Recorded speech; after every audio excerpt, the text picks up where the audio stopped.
स्वागत है आप सभी का। तो शर्जील उस्मानी कहां है, ये बहुत बड़ा सवाल है और न्यूज़ 18 शर्जील उस्मानी से जुड़े हुए दो बहुत बड़े खुलासे कर रहा है।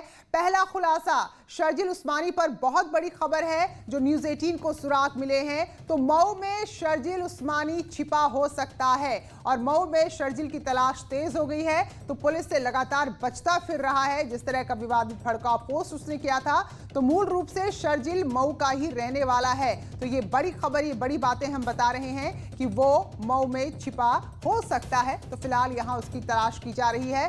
तो यहाँ जिस तरह से बाबरी को लेकर, मस्जिद को लेकर उसने बयान दिया था, तो उसके बाद उसकी शिकायत की गई और अब उसकी ढूंढ की जा रही है, लेकिन अभी तक उसका कोई पता नहीं चला है। तो ऐसे में खबर ये बता रहे हैं कि वो मऊ में छिपा हो सकता है। और जो दूसरी बड़ी खबर है, शर्जील पर केंद्रीय जांच एजेंसियों की भी नजर है, क्योंकि यहां पर जिस तरह के हालात है, जिस तरह से पोस्ट वो कर रहा है, बार बार भड़काऊ बयान जैसे वो देता है, तो शर्जील के पीछे किसी बड़े शख्स का हाथ है, ऐसा केंद्रीय एजेंसियों को लगता है। तो किसके इशारे पर शर्जील काम कर रहा है? न्यूज़ 18 पर बड़ी मुहिम है, कहां है देशद्रोही शर्जील उस्मानी। तो ये बड़ी बातें, अहम बातें हम बता रहे हैं कि मऊ में वो छिपा हो सकता है। अलीगढ़ से यहां पर उसने जिस तरह का पोस्ट दिया था, मुकदमा भी उस पर दर्ज है।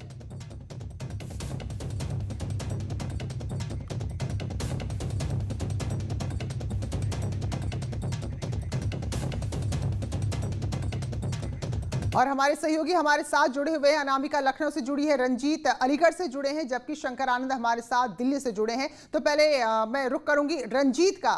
रंजीत, जरा बताइए यहाँ पर किस तरह से अभी हलचल है, क्या कुछ ढूंढने खोजने की कोशिश हो रही है, जबकि हमारे सूत्र कह रहे हैं कि वो मऊ में हो सकता है। जी, निश्चित रूप से यहाँ की अलीगढ़ पुलिस भी उसे तलाशने का प्रयास कर रही है और मैं आपको बता दूं, सिविल लाइन थाने में इसके खिलाफ 4 मुकदमे दर्ज हैं। और शर्जील इमाम जो है, इसने जब यहाँ अलीगढ़ आया था तो ये शर्जील उस्मानी उसके साथ खड़ा था और सीए प्रोटेस्ट में इसकी मुख्य भूमिका रही थी लोगों को भड़काने के लिए। और मैं आपको एक चीज़ और महत्वपूर्ण जानकारी दे दूं, पुलिस के मुताबिक सीए के खिलाफ बने फेरेनिटी मूवमेंट में शर्जील उस्मानी पदाधिकारी है और दिल्ली, लखनऊ, अलीगढ़ तमाम ऐसे जगह हैं जहां इसने जनता को विरोध भड़काने का काम किया था। और अलीगढ़ पुलिस इसकी तलाश में जुट गई है और बता रही है कि तमाम जगह दबिश दी जाएंगी और इसको जल्द ही गिरफ्तार किया जाएगा। बिल्कुल। अनामिका, अब आप जरा बताइए कि किस तरह से इसको गंभीरता से लेकर अब इसके लिए अलग अलग जगह टीमें भेजी गई है। फिर मैं शंकर के पास जाऊंगी।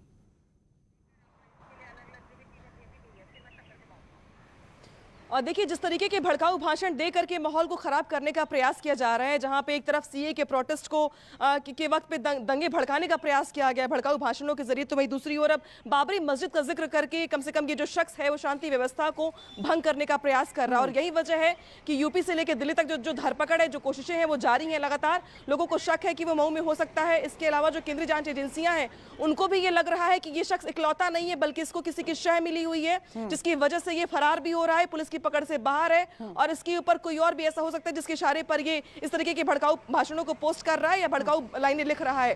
तो इसको देखते हुए यूपी पुलिस भी सक्रिय है, एक्टिव है और ढूंढ रही है शर्जील को। और दूसरी ओर जो जांच एजेंसियां हैं वो भी प्रयास कर रही हैं अपना। बिल्कुल।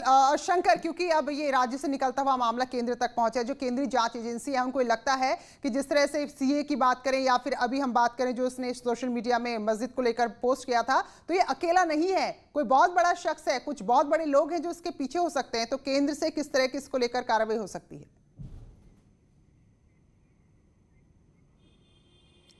देखिए, केंद्रीय खुफिया एजेंसी आईबी की बात करें या दिल्ली स्थित दूसरी जो जांच एजेंसियों की अगर बात करें, तो इस मामले पर यह तलाशा जा रहा है कि शर्जील इमाम और शर्जील उस्मान इन दोनों के बीच में क्या संबंध है और किस तरह से इस मामले पर, जिस तरह से अलीगढ़ मुस्लिम यूनिवर्सिटी का छात्र शर्जील उस्मानी ने जिस तरह से बकायदा एक विवादास्पद बयान दिया है और अपने ट्वीट के माध्यम से जिस तरह से बकायदा अपनी बातों को रखा है, इतना इस मामले पर एक इसमें अंदेशा जताया जा रहा है कि हो सकता है कि किसी एक बड़े राजनीतिक शख्सियत के द्वारा और कुछ ऐसे संदिग्ध लोगों के द्वारा उसको भड़काया जा रहा है, जिसके चलते वो ट्विटर पर इस तरह से विवादास्पद कमेंट कर रहा है। और देखिए, जिस तरह से बाबरी मस्जिद की अगर बात करें, वो मसला समाप्त हो चुका है, उस मसले का समाधान हो चुका है और उस मामले पर कहीं पे भी कोई भी गिला शिकवा किसी भी धर्म संप्रदाय के लोगों के बीच में नहीं है।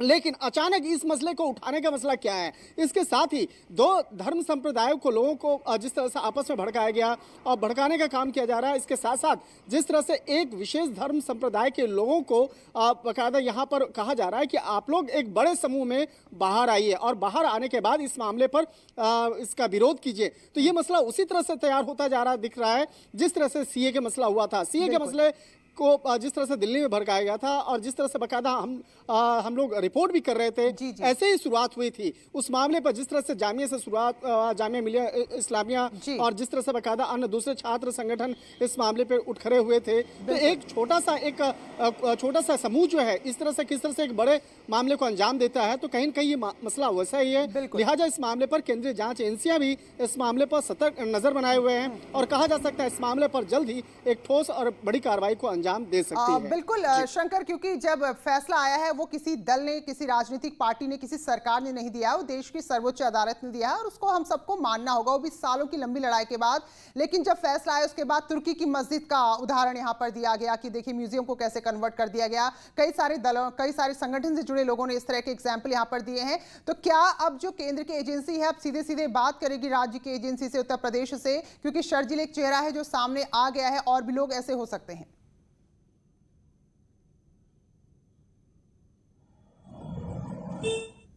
पहले गिरफ्तार करना ये मकसद होगा और जिस तरह से उसने देश विरोधी बातें कही हैं, जिस तरह से देश विरोधी मसलों को एक लिख करके एक पेपर में उसने ट्वीट किया है, तो यहाँ पर वो जानना सबसे महत्वपूर्ण होगा कि आखिर कौन वो तत्व है जो इसके पीछे इस तरह से काम कर रहा है। और जिस तरह से छात्र संगठनों को एक चेहरा बनाया जा रहा है, छात्र संगठनों को आगे रखा जा रहा है और उसके पीछे एक बड़ी मुहिम चल रही है, तो इसके पीछे की मंशा क्या है और इसके साथ साथ उत्तर प्रदेश से लेकर दिल्ली तक इसके कनेक्शंस क्या हैं और किस तरह से छात्रों को आगे कर करके एक कहा जा सकता है कि मोहरा बनाया जा रहा है और उसके पीछे अपनी जो एक असामाजिक तत्व जो है वो अपने मंसूबों को अंजाम दे रहे हैं। तो ये समझना का प्रयास किया जा रहा है। हालांकि शर्जील इमाम के खिलाफ पहले से दिल्ली में कई मामले दर्ज हैं, तो शर्जील उस्मानी के साथ उसमें किस तरह संबंध रहे और किस तरह से इस मामले पर क्या आपस में दोनों का कनेक्शन है और इसके साथ साथ जो शर्जील उस्मानी है उसके पीछे उत्तर प्रदेश में कौन कौन से लोग हैं और राजधानी दिल्ली और एनसीआर का जो इलाका है यहाँ पर खासतौर पर दिल्ली पुलिस की स्पेशल सेल इस मामले पर विशेष बिल्कुल शंकर, क्योंकि जो अलग अलग चाहे दिल्ली की यूनिवर्सिटी से हम बात करें जो गिरफ्तारियां हुई हैं, तो अब देखना होगा कि क्या कहीं कोई कनेक्शन का सामने आता है। आप तीनों हमारे साथ बने रहिए। तो ये बड़ी खबर है, एएमयू के अंदर यानी कि अलीगढ़ मुस्लिम विश्वविद्यालय के अंदर भड़काऊ बयान देने वाले शर्जील उस्मानी के रिहा होते ही पुलिस ने उसे फिर से धरपकड़ शुरू कर दी है। वजह शर्जील का वो भड़काऊ पोस्ट जो उसे सोशल मीडिया में किया था। तो ऐसा क्या मामला है जिसके बाद इसको ढूंढने की कोशिश की जा रही है, इस रिपोर्ट में देखिए।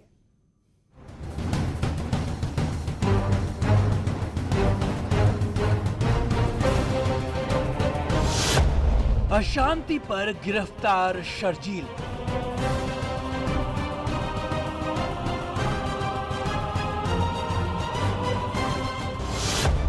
बेल मिली, फिर जेल की तैयारी।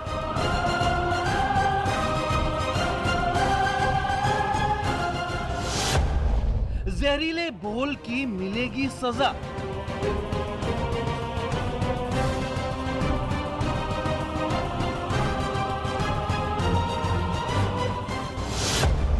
क्योंकि हर तरफ जहर की चर्चा।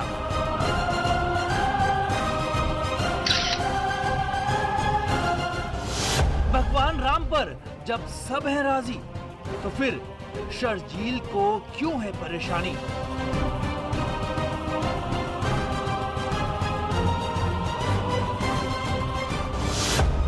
मंदिर तोड़ेंगे और मस्जिद बनाएंगे।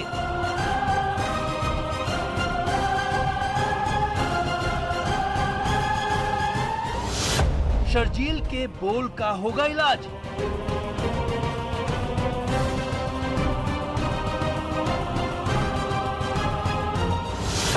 देशद्रोही की है न्यूज़ 18 को तलाश।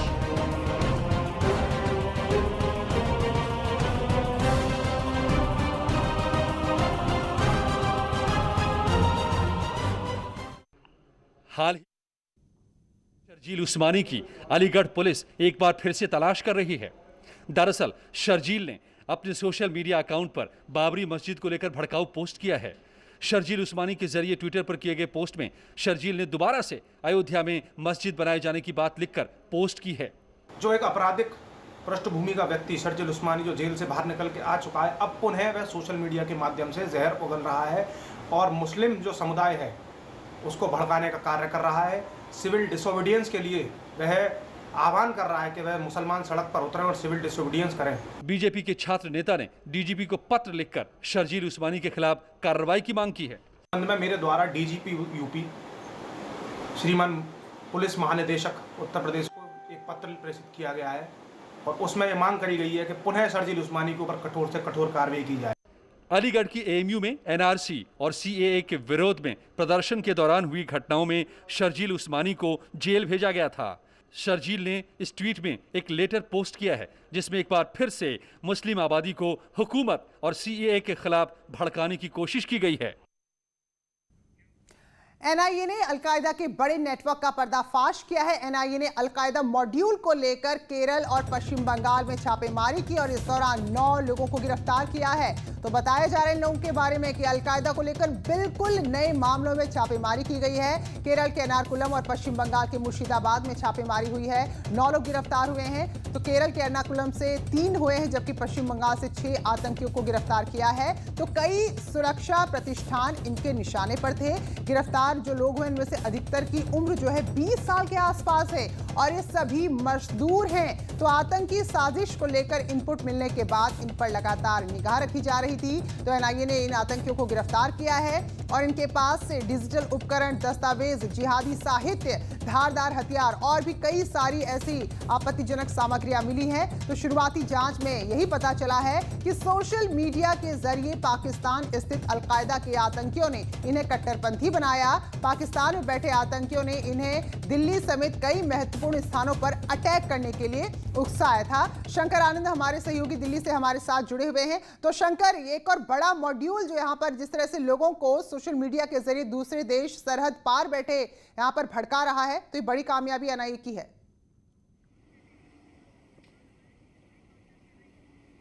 निश्चित तौर पे देखिए, केंद्रीय जांच एजेंसी ने एक बड़ी कार्रवाई को अंजाम देते हुए पश्चिम बंगाल और केरल से 9 संदिग्ध आतंकियों को गिरफ्तार किया है। इस मामले में जो शुरुआती तौर पर जानकारी मिली कि ये लोग जो है पाकिस्तान के कई आतंकियों के संपर्क में थे और खास तौर पर आतंकी संगठन अलकायदा से जुड़े हुए थे और अलकायदा के जो आतंकी जो पाकिस्तान में बैठे हुए हैं वो वहां से गाइड कर रहे थे और बाकायदा इन लोगों को कट्टरपंथी बनाया जा रहा था। और खास तौर पर जो युवा वर्ग है, युवा वर्ग को बरगलाने के बाद उसको आतंकी गतिविधियों में शामिल कराने और बड़े आतंकी वारदात को अंजाम देने की तैयारी करवा रहे थे।